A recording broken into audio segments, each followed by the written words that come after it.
Hello friends, welcome back to our YouTube channel and today we gonna talk about the movie called Valley of the Dead।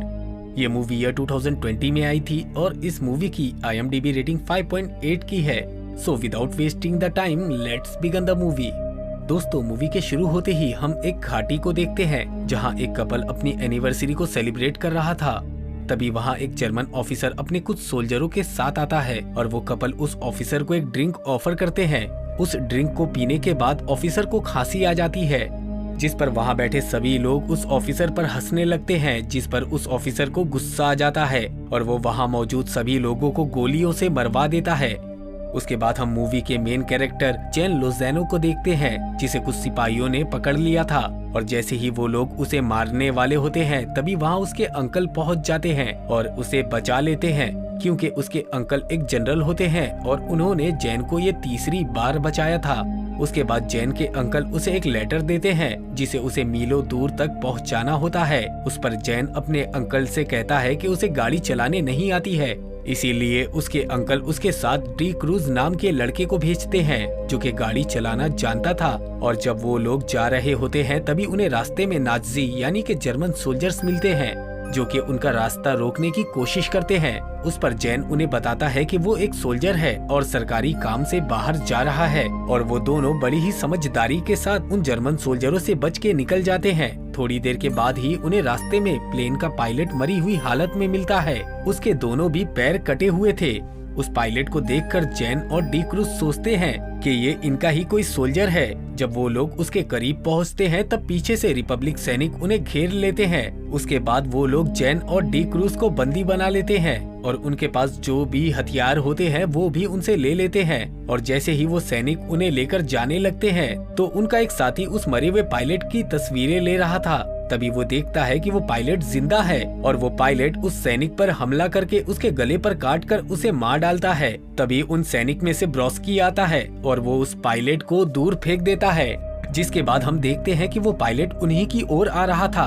जब वो pilot उनकी तरफ बढ़ने लगता है तो सैनिक ब्रोस्की उस पर गोलियां चलाने लगता है, लेकिन उससे वो पायलट नहीं मरता। तभी उनका एक साथी उसके सर पर गोली मारता है, जिससे उसकी मौत हो जाती है। उसके बाद हम देखते हैं कि उनका वो साथी जिसे पायलट ने मार दिया था अब वो भी जिंदा हो गया है और उन पर हमला करने की कोशिश करता है, जिस पर वो लोग उसे भी मार डालते हैं। तभी वो लोग देखते हैं कि आसमान में 3 जेट जा रहे हैं, इसीलिए वो लोग फौरन अपनी छावनी की तरफ निकल पड़ते हैं। लेकिन रास्ते में उनका कैप्टन जैन से पूछता है कि यहाँ क्या हो रहा है, जिस पर जैन कहता है कि मुझे नहीं पता कि यहाँ क्या हो रहा है। जब वो लोग अपनी छावनी के पास पहुंचते हैं तो देखते हैं कि उनके सारे साथी मारे गए हैं और जब ये लोग उनके पास जाते हैं तब अचानक से उनके साथी जिंदा होने लगते हैं, जो कि अब ज़ॉम्बीज़ बन चुके थे। लेकिन उन सैनिकों को कुछ समझ में नहीं आता कि ये सब हो क्या रहा है। उन्हीं सैनिकों में एक नौजवान सोल्जर होता है जो अपने पिता को देखकर उनके पास चला जाता है। जैसे ही वो अपने पिता के पास पहुंचता है तो उस पर बहुत सारे ज़ॉम्बीज़ टूट पड़ते हैं और उसे मार डालते हैं। ये सब देखकर वो लोग किसी भी तरह अपनी जान बचाकर वहाँ से भागने लगते हैं। और जब ये लोग नदी के रास्ते होते हुए एक दूसरी जगह पर पहुँचते हैं तब वहाँ भी एक ज़ॉम्बी आती है जिसे ये लोग मार डालते हैं और तभी उसके पीछे से बहुत सारे ज़ॉम्बीज़ आ जाते हैं और उन पर हमला कर देते हैं। वो लोग बचने के लिए उन ज़ॉम्बियों पर गोलियां चलाने लगते हैं। इसी बीच उनके एक साथी वॉटसी को एक ज़ॉम्बी घायल कर देता है। जैसे ही वॉटसी उसे मारने जाता है वो देखता है कि वो तो एक बच्चा है, इसीलिए वो उसे नहीं मारता और तभी उसके ऊपर बहुत सारे ज़ॉम्बी टूट पड़ते हैं और उसे मार डालते हैं। वॉटसी की मौत से ये लोग काफी दुखी हो जाते हैं। उसके बाद वो लोग जंगल ही की तरफ निकल पड़ते हैं, जहाँ चलते चलते उन्हें रात हो जाती है और रास्ते में ही उन्हें एक घर दिखाई देता है। जब वो लोग उस घर में जाते हैं तो वहाँ उन्हें राफेल, जूरेल और नल लेडी दिखाई देते हैं, जो कि जिंदा भी होते हैं और सेफ भी।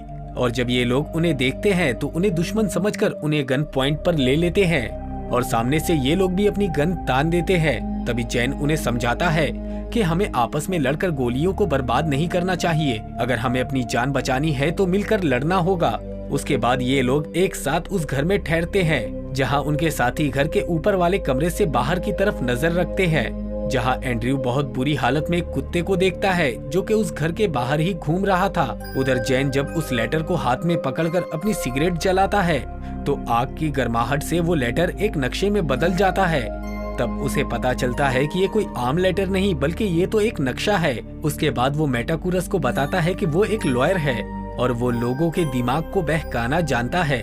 इसकी मदद से वो उन ज़ॉम्बीज़ को बहका सकता है, लेकिन मेटा उसकी बातों पर कोई भी ध्यान नहीं देती। इधर जब मैगेल और एंड्रयू फिर से बाहर की तरफ देखते हैं तो उन्हें फिर से वही कुत्ता बाहर दिखाई देता है और थोड़ी देर के बाद उसी कुत्ते की आवाज सुनाई देती है। इसीलिए एंड्रयू जब दोबारा से बाहर की तरफ देखता है तो उन्हें एक ज़ॉम्बी अपनी तरफ आता हुआ दिखाई देता है। इसीलिए वो उसे गोली मार देता है और जैसे ही वो उस ज़ॉम्बी को गोली मारता है उनके पीछे से बहुत सारे ज़ॉम्बी आ जाते हैं जो उन पर हमला कर देते हैं। इसीलिए वो लोग पीछे के दरवाजे से वहां से भाग जाते हैं और उन ज़ॉम्बीज़ को उस घर के साथ बम से उड़ा देते हैं और घाटी की तरफ निकल जाते हैं। उसके बाद जब वो लोग रास्ते में होते हैं तो देखते हैं कि घाटी को जर्मन लोगों ने बिजली के तारों से घेर दिया है और तभी मेटा को उनका एक साथी ब्रोस्की दिखाई देता है जो कि अब ज़ॉम्बी बन चुका था और उन तारों पर लटक कर तड़प रहा था। उसकी हालत उन लोगों से देखी नहीं जाती, इसीलिए जैन ब्रोस्की को गोली मारकर उस दर्द से आजाद कर देता है। इसके बाद जैन उन्हें वो नक्शा दिखाता है। वो लोग जहाँ होते हैं उस नक्शे में उस जगह पर रेड क्रॉस का निशान लगा होता है। ये सब देखकर वो लोग सोचते हैं कि ये जैन का काम है, उसी की वजह से वो लोग फंसे हुए हैं। लेकिन जैन कहता है कि उसे खुद इसके बारे में नहीं पता था कि ये एक नक्शा है। लेकिन जैन उन्हें घाटी की तरफ चलने को कहता है तो कोई भी उसकी बात पर भरोसा नहीं करता, लेकिन कैप और जिन को जैन पर भरोसा होता है। इसीलिए अब ये लोग वोटिंग करते हैं कि अगर ज्यादा लोग जैन की तरफ हो गए तो वो लोग घाटी की तरफ चलेंगे। अब वोटिंग के वक्त ज्यादातर लोग जैन की ही तरफ होते हैं, इसीलिए वो लोग घाटी की तरफ निकल पड़ते हैं। अब थोड़ी देर के बाद वो लोग उस घाटी की तरफ पहुंच जाते हैं जहां जर्मन सैनिकों ने अपने कपल के साथ वहां मौजूद सभी लोगों को गोलियों से मरवा दिया था। और जब वो लोग उस जगह पर पहुंचते हैं तो उन्हें वहां एक गाड़ी मिलती है। उसे डी क्रूज ठीक करने लग जाता है और वहां पर उन्हें एक नीले रंग का पाउडर भी मिलता है जो कि एक प्रकार की दवा होती है। उसके बाद वो लोग उसके पास एक फार्म हाउस में जाते हैं तो देखते हैं कि कई दिनों से यहाँ एक्सपेरिमेंट चल रहा था। वहाँ पर मेडिकल की ढेर सारी चीजें पड़ी हुई थी। तभी उन्हें वहाँ किसी के होने का एहसास होता है। इसीलिए वो लोग उसे वार्निंग देते हुए कहते हैं कि अगर तुम इंसान हो तो बाहर निकल आओ, नहीं तो हम गोली चला देंगे। और जब वो लोग वहाँ देखते हैं तो वहाँ एक घायल लेडी होती है, उसका नाम एना होता है और ये वही लेडी थी जिसकी मूवी की शुरुआत में एनिवर्सरी हुई थी। इसीलिए वो लोग एना से पूछते हैं कि यहाँ क्या हुआ था, जिस पर वो बताती है कि उसकी एनिवर्सरी पर कुछ जर्मन सैनिक आए थे और वहाँ पर मौजूद सभी लोगों को गोलियों से मार दिया। गोली लगने की वजह से उसके पति उसके ऊपर गिर गए, जिसकी वजह से वो बच गई और किसी तरह वो बचकर उस फार्म हाउस पर पहुँच गई। तभी उनके एक दोस्त को इस एक्सपेरिमेंट की एक फाइल मिल जाती है, जिसकी वजह से उन्हें इस एक्सपेरिमेंट के बारे में पता चल जाता है। और जब उनके साथी उससे वो फाइल मांगते हैं तो वो उन्हें वो फाइल नहीं देता, क्योंकि वो अपने दोस्तों को धोखा देकर वो फाइल गवर्नमेंट को देना चाहता था। और जैसे ही वो उस दरवाजे से बाहर निकलता है ज़ॉम्बीज़ उसे मार देते हैं। इसीलिए वो लोग उस दरवाजे को बंद करके पीछे के दरवाजे से भागने लगते हैं। अब क्योंकि एना घायल थी इसीलिए उसे जूडियल लेकर भागने लगता है। तभी एना ज़ॉम्बी बन जाती है और जूडियल पर हमला कर देती है। तभी वहाँ पर राफेल और सॉल भी आ जाते हैं और जूडियल को एना से बचा लेते हैं, लेकिन एना राफेल के जूते पर भी काट लेती है। इसीलिए राफेल को इन्फेक्टेड देखकर एंड्रयू उसे मारने आ जाता है, लेकिन राफेल अपना जूता उतार के उसे दिखाता है कि वो तो सुरक्षित है, इसीलिए एंड्रयू उसे छोड़ देता है। उसके बाद सभी लोग वहाँ से भागने लगते हैं और जैसे ही सब लोग वहाँ से बाहर निकलते हैं तो कैप्टन देखता है कि नन ने खुद को उस हाउस में ही कैद कर लिया है, क्योंकि जब वो लोग जूडियल को बचा रहे थे तब एना ने उसे काट लिया था। कैप्टन उसे कुछ विस्फोटक सामान देता है, जिसके बाद नन खुद को कमरे में कैद करके अपने साथ उन सबको मार देती है। वहीं दूसरी तरफ हम जैन और उसके बचे हुए दोस्तों को देखते हैं, जिन्हें एक गाड़ी दिखाई देती है, जिसे देखकर वो लोग वहां से बच निकलने का प्लान बनाते हैं, क्योंकि वो लोग अगर यहाँ से निकल जाते तो उनकी जान बच सकती है। जैन देखता है कि डी क्रूज वहाँ नहीं है और तभी उतनी ही देर में डी क्रूज गाड़ी को ले आता है और सब लोग उसमें बैठकर सफर के लिए निकल पड़ते हैं। गाड़ी को लाते वक्त डी क्रूज के ऊपर कुछ ज़ॉम्बीज़ ने हमला कर दिया था जिसकी वजह से डी क्रूज इन्फेक्टेड हो गया था, लेकिन किसी को भी ये बात पता नहीं चलती। और जब वो लोग एक चोटी पर पहुंचते हैं तो जैन उन्हें एक छावनी की तरफ इशारा करते हुए बताता है कि ये एक ईगो लाइफ का छोर है, जिसकी सुरंग की मदद से हम मिडल में पहुंच सकते हैं। अब जैन अपने अंकल से मदद मांगने के लिए जाता है और उन्हें बताता है कि उसके कुछ साथी हैं जो कि जिंदा हैं और सेफ भी, लेकिन उसके अंकल उसकी कोई मदद नहीं करते। उसके अंकल के साथ वो ऑफिसर भी था जो घाटी में लोगों को मारकर उनके ऊपर एक्सपेरिमेंट कर रहा था। अब जब उसके अंकल मदद नहीं करते तो जैन वापस आ जाता है और वहीं पर वो ऑफिसर उसके अंकल को धोखे से मार देता है। इधर डी क्रूज की बॉडी का रंग बदलने लगता है।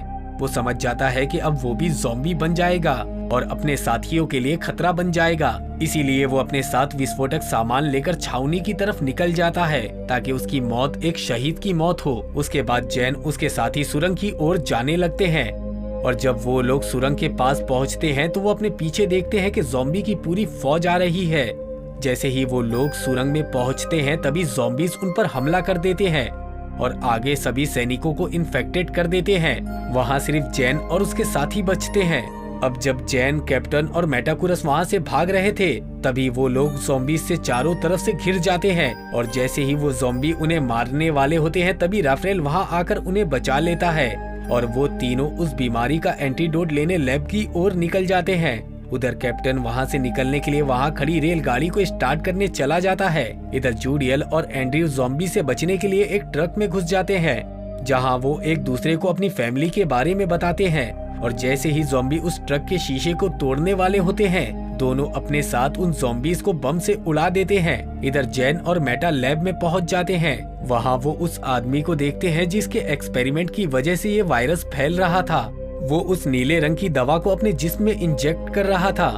जैन उससे एंटीडोट के बारे में पूछता है। उस पर वो आदमी बताता है कि इसका कोई एंटीडोट नहीं है और उसने इस एक्सपेरिमेंट को इसलिए किया है ताकि वो एक अमर जिंदगी जी सके। थोड़ी देर के बाद वो भी एक ज़ॉम्बी बन जाता है और जैसे ही वो ज़ॉम्बी बनता है मेटा उसे गोली मार देती है और जब जैन एंटीडोट ढूंढ रहा था तो उसके हाथ पर एक ज़ॉम्बी काट लेता है।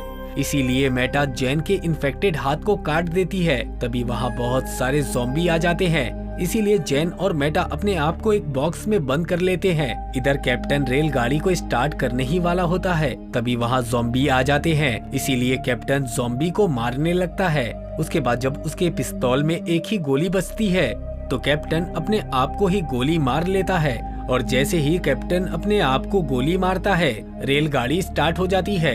इधर जैन और मेटा लैब के एक बॉक्स में ज़ॉम्बी के बीच में फंसे होते हैं और जिस लैब में वो होते हैं वो लैब इसी रेलगाड़ी में होती है और ज़ॉम्बी जैसे ही उस बॉक्स के शीशे को तोड़ने ही वाले होते हैं वहाँ एक बहुत बड़ा धमाका होता है और पूरा इलाका ब्लास्ट हो जाता है। लेकिन वो रेलगाड़ी उस सुरंग से बाहर निकल जाती है और हम देखते हैं कि जैन और मेटा जिंदा होते हैं। उसके बाद मेटा जैन को उसके घर छोड़ने जाती है। जैन उसे अपने पास रुकने के लिए कहता है लेकिन वो नहीं मानती और उसे छोड़ने के बाद अकेले ही वहाँ से चली जाती है। इसी के साथ ये मूवी यहीं पर खत्म हो जाती है। अगर आपको हमारा ये वीडियो पसंद आए तो वीडियो को लाइक, चैनल को सब्सक्राइब और हाँ बेल आइकॉन के बटन को दबाना ना भूलें।